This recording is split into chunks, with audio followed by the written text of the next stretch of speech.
Tony, from your perspective, what condition is Essex Police in regarding the cuts in 2011? Well, I think we're fairly unique compared to any other force in the country because we had Operation Apex under our previous Chief Constable. So we've scrimped and saved and cut out all the fat and the waste for years to generate the money to produce an extra 400 police officers. So we went from 3,200 up to 3,636. And then we get hit with these massive budget cuts. So every other force in the country can now look to us for what we've already done as they make their cuts. And we're looking around scratching our heads thinking, well, where on earth are we now going to find another 45, 50, 55 million? Where are you going to find 45 to 55 million? Well, out of our entire budget, we've only got £40 million, which is non-pay. So if you've got to find 45, 50 million, then obviously it's going to come out the pay budget, and that means people. So the indications at the moment are that we're going to lose those 400 police officers that we so painstakingly recruited over the last few years, and we're going to lose 1,000 civilian support staff, and that's just massive. You're talking about a third possibly of our civilian staff are going to go with redundancy. It's absolutely horrific. What exactly, as a federation, not as a union, what exactly can you do? We can't take any form of industrial action whatsoever. It's fairly obvious we can't strike, we can't withdraw goodwill, we can't work to rule. All we can do is try and influence public opinion and hope that public opinion then goes towards influencing government. How would you describe your relationship with the Essex Police Authority? At the moment, not good.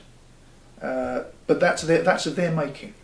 The Association of Police Authorities, of which Essex Police Authority is a member, put a submission into the independent review that's going on of our pay and conditions at the moment, in which they said quite starkly they didn't see the point of being fair to police officers when negotiating our pay and conditions.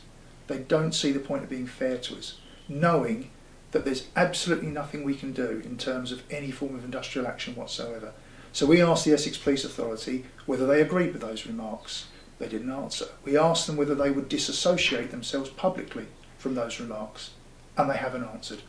So our relationship with the police authority at the moment is not good. All they had to do was say, we think that's stupid, we don't agree with that, we're not subscribed to that. But no, there's been silence. Oh, and what vibe do you get from the men and the women on the street regarding the conditions? It depends on people's service level, really. Those, I would say, in the last third to the last quarter of their service are extremely anxious about what's going to happen about public sector pensions. They're worried about forcible retirement, which is something else which is coming over the horizon. The people towards the beginning and the middle of their service are much more interested about day-to-day matters, like are we going to lose paid overtime for the constable and sergeant ranks? Are the allowances going to go? We've got a South East England allowance, which is for all those forces that surround London. And it's a cost of living thing because of how much it costs to live in this part of the country. The police authorities, or the Association of Police Authorities, want to abolish that, just out of hand.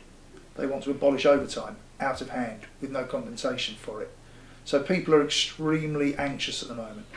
Now, the vast majority of my membership, they don't face redundancy. That is one of the upsides. You cannot make a police officer redundant. They know their jobs are safe.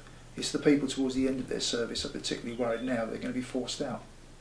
Because the job has changed. If we go back to the early 80s, the job has changed tremendously. So when you look, when I'm in court, etc., you look at the amount of, for example, fraud cases, or even, up the road at murder trials, the amount of paperwork involved in cases is so demanding, isn't it?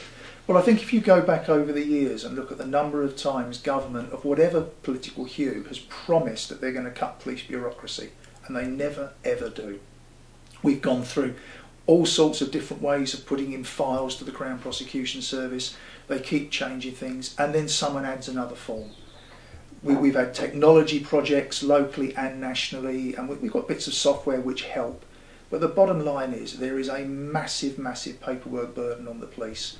And unless someone is prepared to rip it up and say, we're not going to do that, then bureaucracy will never go away. So police officers spend far too much time sitting in front of a computer, tapping away with two fingers, wasting a huge amount of time, when they should be out helping the public.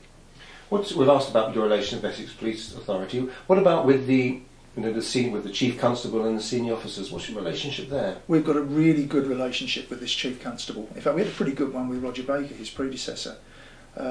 Jim Barker McCardle was born in Southend, went to Kent as a child, joined Kent Police, went all the way up to Deputy Chief Constable, short stay at the National Police Improvement Agency, came to us. Similar sized force in Kent to Essex, understands what it's like to be a member of a family force. Would I want to be in his position, to spend all that time getting to be a Chief Constable and then coming into a force and facing this economic crisis? No, but we've got a tremendously good relationship with him and I trust him implicitly. As you said, you can't strike. You can march, can't you? We can, and we've done that a few years ago when Jackie Smith as Home Secretary reneged on a pay deal that's been in place for the best part of 30 years. 25,000 police officers marched through central London.